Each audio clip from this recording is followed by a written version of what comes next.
నర్మదా సాగరు ఇంటికి తిరిగొచ్చేసినా సరే, మీ అత్త దృష్టిలోనూ, మామ దృష్టిలోనూ ఆళ్ళిద్దరూ మోసం చేసిన మనుషులు కాబట్టి, ఇంతకు ముందులాగా ఆళ్ళిద్దరూ ఇంట్లో అంత బాగా కలిసిపోరు. మీ అత్త నర్మదని నా గవర్నమెంట్ కోడలు సానా తెలివైంది, చానా తెలివైందని తెగ నెత్తినెట్టేసుకుంది కదా! కానీ ఇక నుంచి సూడు, మీ అత్త నర్మద మొఖం చూడటానికే ఇష్టపడదు.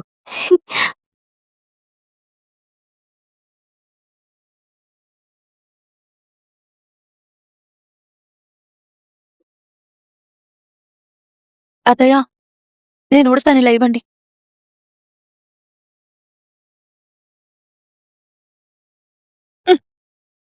అత్తయ్య! అత్తయ్య! అత్తయ్య! అత్తయ్య ప్లీజ్ ఆగండి అత్తయ్య. అమ్మడు పద. మీ కోపాన్ని భరించగలను. కానీ మీ మౌనాన్ని భరించలేకపోతున్నాను. దయచేసి నాతో మాట్లాడండి అత్తయ్య. ప్లీజ్. అ అత్తయ్య ప్లీజ్. అత్తయ్య! అత్తయ్య ప్లీజ్ అత్తయ్య. మీకు నా మీద కోపం ఉంటే ఆ కోపం పోయేదాకా నన్ను తిట్టండి, కొట్టండి. కానీ నాతో మాట్లాడండి అత్తయ్య. ప్లీజ్ అత్తయ్య.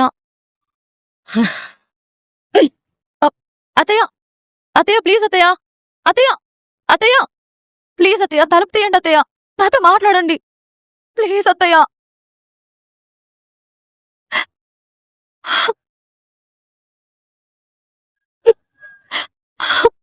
హమ్మయ్య!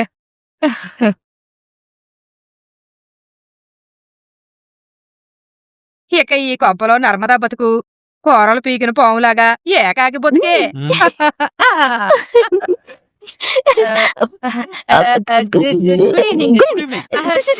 Good morning. నేను ఇంట్లో నుంచి వెళ్ళిపోయానని తెగ ఆనందపడిపోయినట్టున్నారు. తిరిగొచ్చానని తెగ కుమిలిపోతున్నట్టున్నారే. అవును. కాదు. కాకపోతే మా జుట్లు నీ చేతిలో ఉన్నాయి కదా, అందుకే నువ్వు ఇంట్లోంచి వెళ్ళిపోగానే కూతంతా ఊపిరి పీల్చుకున్నావు. కానీ నా తోడబుట్టిన సెల్లె లాంటి నువ్వు ఇంట్లోంచి వెళ్ళిపోయావని రాత్రంతా ఎంత ఏడ్చానో నాకే తెలుసు. చూడు కాళ్ళెంత ఎర్రగా అయిపోయాయో. అవునమ్మా, అట్టాగే మళ్ళీ తిరిగొచ్చేశారని ఫుల్లుగా హ్యాపీ అయిపోయాం. చూడు ఆ హ్యాపీతో కళ్ళెలా కూలింగ్ అయిపోయాయో. అవును బాబాయ్, మన దేశానికి పశ్చిమానేమున్నాయి? ఇడ్లీలు చేయడంలోనే కాదమ్మా, చరిత్రలో కూడా మనకి చెయ్యి తిరుగుంది. ఆ అరేబియా సముద్రం ఉంది, తూర్పున, బంగాళాఖాతం, మరి ఉత్తరాన, ఆ హిమాలయ పర్వతాలు, మరి దక్షిణాన. ఆ, హిందూ మహాసముద్రం.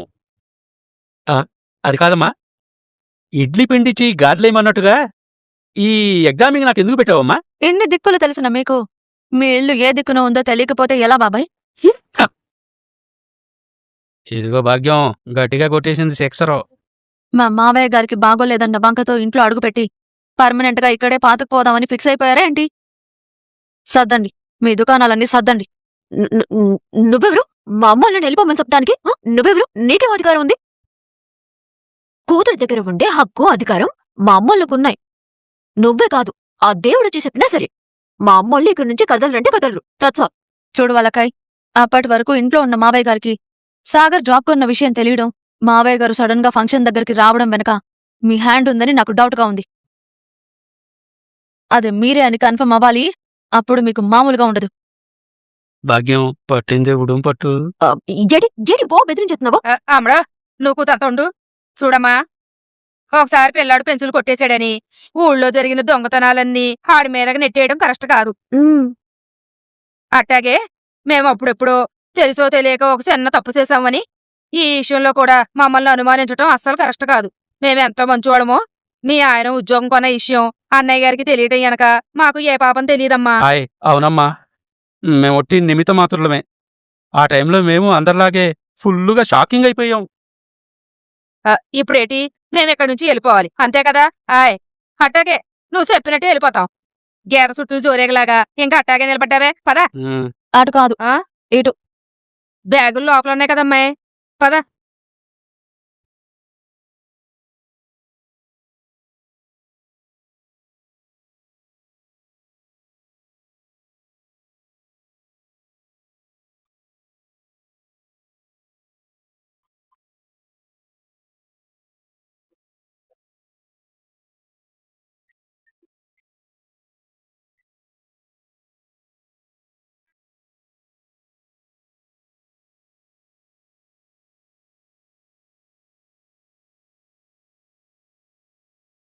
మన ప్రిన్సెస్ ఇంకా నిద్ర లేవలేదేంటి?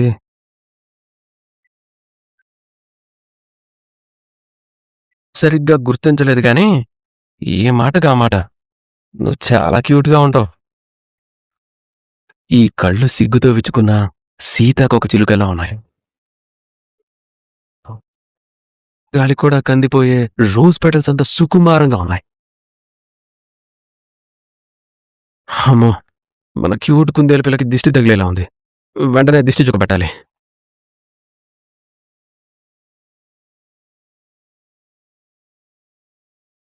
ఏంట్రా ఏదో క్షుద్ర పూజలు చేసేవాళ్ళ అలా చూస్తున్నావు? ఏంటి, నేను క్షుద్ర పూజలు చేసేవాళ్ళ ఉన్నానా? సరే, ఇప్పుడు నీకు ఒక అందాల దయ్యాన్ని చూపిస్తాను, చూడు.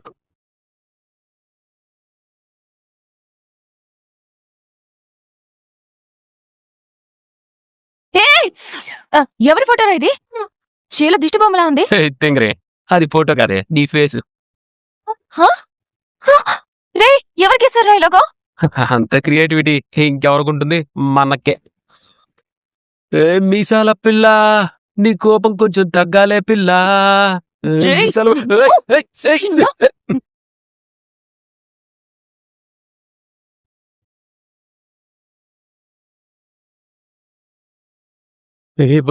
ఆగ్రా, ఈ రోజు నా చేతుల్లో అయిపోయాం. పొద్దున్నే కాకరకాయ రసం తాగడం తప్ప ఒంటికి బొత్తుగా రొమాన్స్ రసమే లేకుండా పోయింది.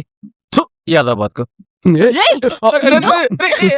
చెప్పింది మీకు అదే మా ప్రేమ. ఆగ్రా, అరే, చెప్తాను సంగతి. రేయ్, అమ్మ ప్రేమ, గుమ్మ ముందు ఉండాల్సిన మొగులు ఈ మొహం మీద ఉన్నాయేటమ్మా? నేను నిద్రపోతే వీడి గీసాడు బాబాయ్. అయ్ బాబాయ్, ఈ సంగతి చెప్తా. పండు కోతికి మీసాలు పెట్టినట్టుగా భలే ఉన్నావే. రేయ్, నిన్ను అయ్ బాబాయ్, ఆగండి. నేను అసలుకి స్వప్న సుందరితో లవ్ ఫెయిల్యూర్ అయ్యి విరహంలో ఉన్నాను. ఈ రొమాన్స్ దెబ్బకు నాకు జీవితం మీద విరక్తి వచ్చేసి సన్యాసుల్లో కలిసిపోయేలా ఉన్నాను కదరా. మీకు దండం పెడతానరా, రూమ్ లోకి వెళ్ళిపోండిరా. మీరు వెళ్ళరు కదా, నేనే వెళ్తా. వెళ్ళు. హృదయం వద్దమని పగిలితే అతకదని. రే ఆగ్రా, రే ఆగు.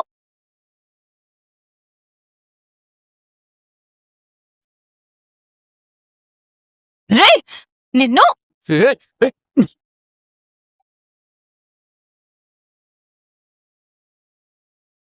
ఏయ్, ఇప్పుడు దొరికేవరా? ఎలా తప్పించుకుంటావు చూస్తా. ఎక్కడికి ఎక్కడికి? రేయ్, వదలు. ఏంటి? వదలరా, సచ్చినాడు.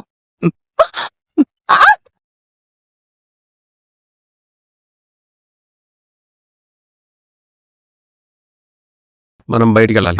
ఎక్కడికి? కార్ బుక్ చేసాం, డౌన్ పేమెంట్ కట్టాలి కదా. డౌన్ పేమెంట్ కట్టడానికి డబ్బులు ఎక్కడిదిరా? లేవు, అందుకే లోన్ వేట కోసం వెళ్తున్నా. కార్ వద్దు ఏమొద్దు. ఇలా అప్పుల కోసం తిప్పలు పడుతూ ఎందుకురా ఇబ్బందులు కొని తెచ్చుకోవడం? ఈ విషయం గురించి నువ్వు చెప్పడం, నేను నీ మాట వినను అని చెప్పడం అన్నీ అయిపోయాయి. ఇక కారు కొనడం ఒక్కటే మిగిలింది.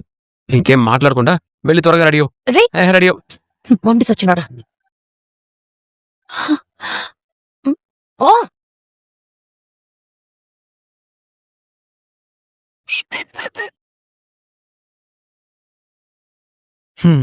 నర్మదా, వాచ్ ఎక్కడుంది? బాక్స్ రెడీ చేసావా? నర్మదా, నా పర్స్ ఎక్కడుందో చూడవా, నాకు లేట్ అవుతుంది.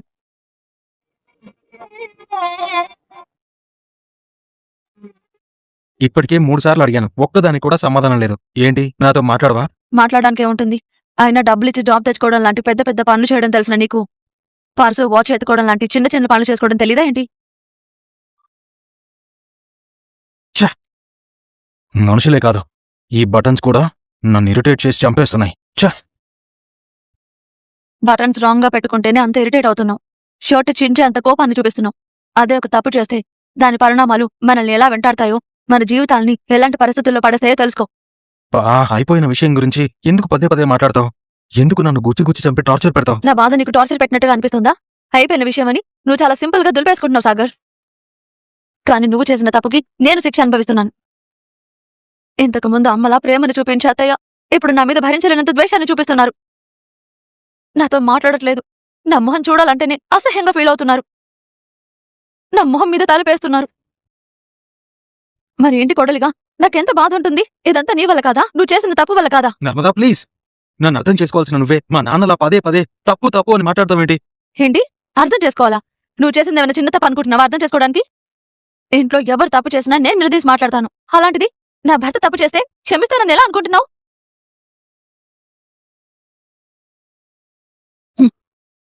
నా భర్తని కాపాడుకోవడం కోసం, సమస్య నుంచి బయటపడేయడం కోసం ఒక భార్యగా నా నగలు తాకట్టు పెట్టాను. అంత మాత్రాన నీ తప్పుని క్షమించినట్టు కాదు, గుర్తుపెట్టుకో.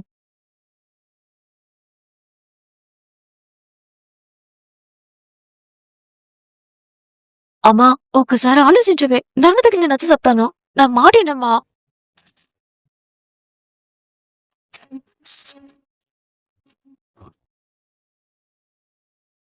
చెల్లెమ్మా, బావగారు, చేతుల్లో ఈ బ్యాగులేంటి? ఎక్కడికి వెళ్తున్నారు? అంటే అండి, వల్లి, మీ అమ్మ నానేంటి చెప్పకుండా సడన్ గా వెళ్ళిపోతున్నారు? ఏమైంది? అది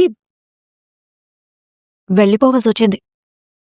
వెళ్ళిపోవచ్చు రావడం ఏంటమ్మా? ఏమైంది? అంటే మీకు ఆరోగ్యం బాగలేదని వచ్చాం కదండి. అలాగని కూతుర్నిచ్చిన ఇంట్లో ఎక్కువ రోజులు ఉండటం పద్ధతి కాదు కదండి. ఆయ్ అవునండి బావగారు, ఇడ్లీలు ఉడికిన తర్వాత పాత్రలోంచి బయటికి తీయాల్సి వస్తుంది కదండి. అట్లాగే మిమ్మల్ని చూడటానికి వచ్చిన మా పాత్ర అయిపోయిన తర్వాత ఇక వెళ్ళిపోక తప్పదు కదండి. అయ్యో శ్రీరామ మీరు భలే ఉన్నారు అన్నయ్య గారు. అంటే అన్నానంటారు గాని ఇది మీ ఇల్లే కదా అన్నయ్య గారు. మరి ఏదో పరాయ వాళ్ళలా అంత హడావిడిగా వెళ్ళిపోవాల్సిన అవసరం ఏంటంట? ఏం పర్లేదు, ఇంకొన్ని రోజులు ఉండండి. పిన్ని గారు, బాబాయ్ గారు, విన్నారు కదా? ఇది మీ ఇల్లేనంట.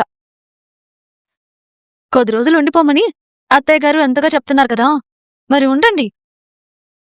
అమ్మాయి నన్నే నర్మద కూడా బదిలాడుతోంది. ఉండిపోండి, ఇది ఇలా ఉండండి. ఇంట్లో గోతులు తీయాలి కదా. కోతులు తీయడం ఏంటమ్మా?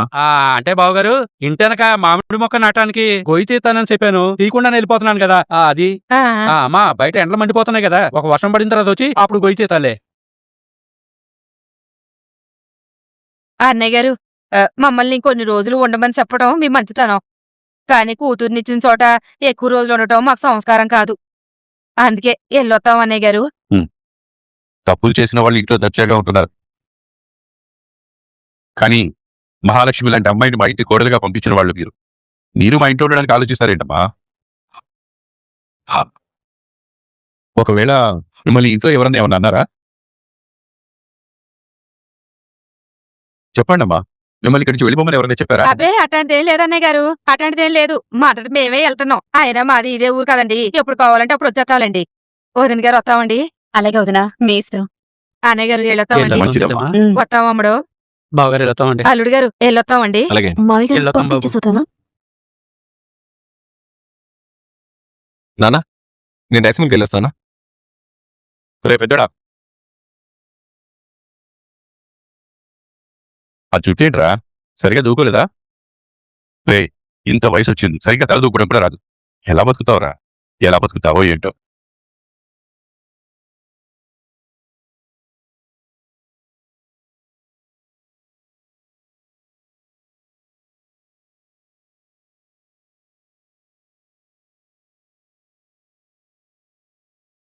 రే పెద్దడా, కొంతమంది ఉద్యోగం కోసం వెంపర్లాడుతూ మోసం చేయడానికి కూడా దిగుతారు. కానీ నువ్వు మాత్రం ఈ నాన్న కోసం చేస్తున్న ఉద్యోగాన్ని కూడా వదిలేసి రైస్ మిల్లు చూసుకుంటున్నావు. రైస్ మిల్లు చూసుకోవడం అంటే మూటలు మోయడం అని నామూషిగా ఫీల్ అవుతున్నారు కొంతమంది. కానీ నువ్వు మాత్రం తండ్రి కష్టాన్ని వారసత్వంగా నిలబెట్టడం గర్వంగా ఫీల్ అవుతున్నావు. నువ్వురా నా అసలైన కొడుకు వెంటే. చూసావు కదా సాగర్, నువ్వు చేసిన ఒక తప్పు వల్ల నువ్వేం కోల్పోయావో నీకు అర్థమవుతుందా?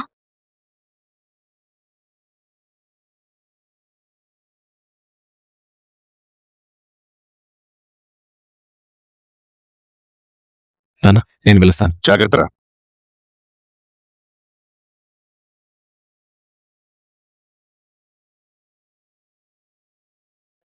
అత్తయ్య, ఆఫీస్కి వెళ్ళొస్తాను.